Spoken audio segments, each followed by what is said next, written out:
Hi, my name is Serena Mullen Marino. My married name is Serena Jimenez Marino. I have a bachelor's in criminal justice, and I am the mother of two beautiful girls. And so, to start off with my upbringing and my childhood, it definitely took a village. And I always say that. I actually have a parenting podcast, and our first name was We Are the Village.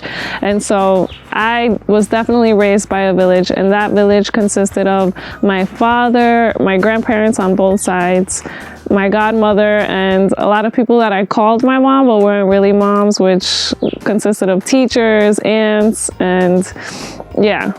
Everybody shaped me in some way and form, and I think they did an amazing job. But I was definitely raised with an authoritarian father who was very strict. It was, timeouts, paus, like getting hit with the cincho, and staring at the wall, strict punishments, typical Hispanic household punishments. And my grandparents on my mom's side really gave me that nurturing, loving, not spoiling, but they really nurtured me. And then my abuela, she was a Jehovah's Witness, so she was very strict, but she instilled a lot of great values in me. And like I said, I got a little bit from everybody, and I think it really rounded me out.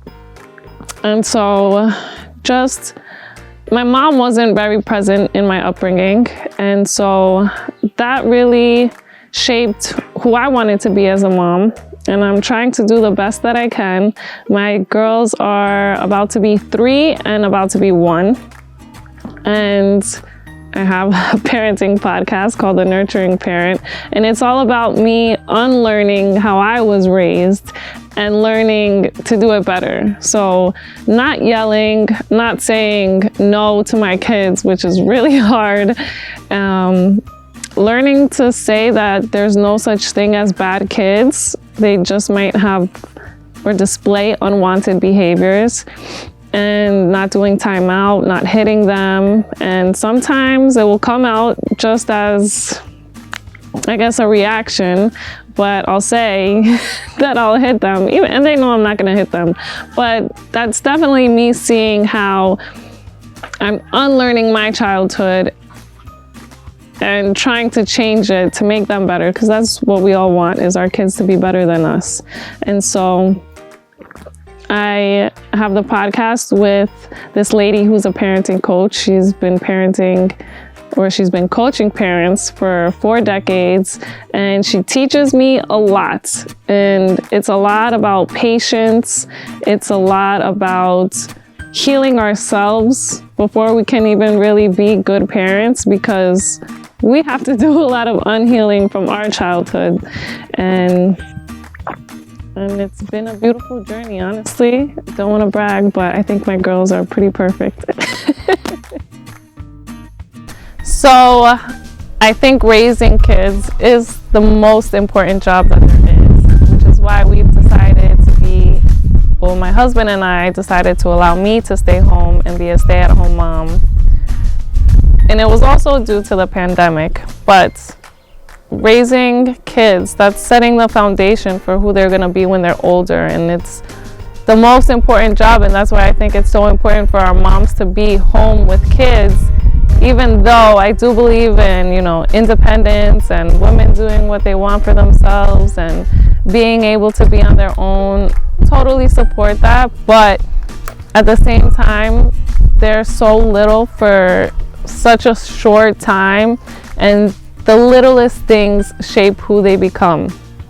And it was just hard for me to leave them with, and not anybody, because their grandma can babysit, their grandpa can babysit, but I know I'm gonna do the best that I can. So I only trust myself to be there teaching them what I think is the most important for them. So I've decided to stay home, but being home also caused a lot of stress for me, because everything is so expensive, and putting all that financial burden on my husband was very stressful for me. I can't even imagine for him. But starting yesterday, I went back to work, and my daughter is turning 11 months tomorrow, and the other one, like I said, she's gonna be 3. They're both May babies.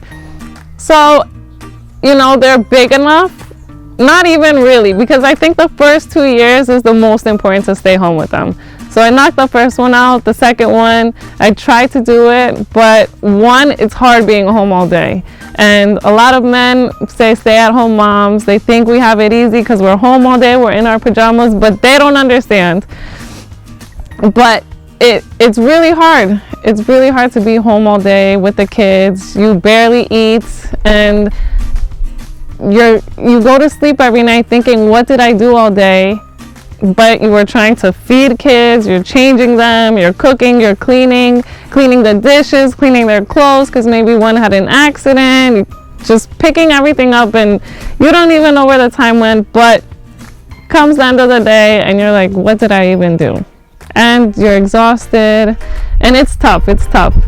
So unfortunately, I have to go back to work, and that's really hard. I'm still breastfeeding my youngest one, so that was stressful. So a day-to-day life for a stay-at-home mom depends if you're talking to a mom that has it together or a mom that's like me and doesn't have it together. But it should consist of routines, because kids do need routines. So for us, that's waking up in the morning, brushing teeth, using the bathroom, and then going downstairs, and then that's when I start breakfast right away. And breakfast is always scrambled eggs mixed with some spinach, some cheddar cheese, avocado, and fruit on the side. And that's our breakfast every morning. And it's funny because every morning I make the same thing, and I never make 3 eggs so I could feed myself. It's always 2 for the girls, and then I'm like, okay, what do I eat?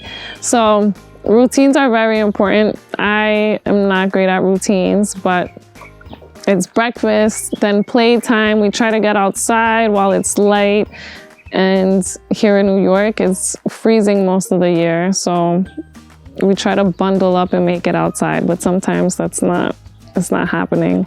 But breakfast, playtime, usually my little one, she'll take a nap, and then lunchtime, my oldest one no longer does naps. It's so depressing. And then after lunchtime, nap time, then some more playtime. And playtime for me is me trying to clean up, do laundry, clean up from cooking their breakfast or their lunch, picking up some toys in between, trying to teach them to pick up their toys in between, potties, snacks, and like I said, I don't even know where the time goes, but it disappears like that. And then evening time, it's dinner, bath, and bed. And we have a family bed. We all sleep together, so it's 4 of us in a king-size bed, and I wouldn't want it any other way. I love sleeping with my girls. I love cuddling them.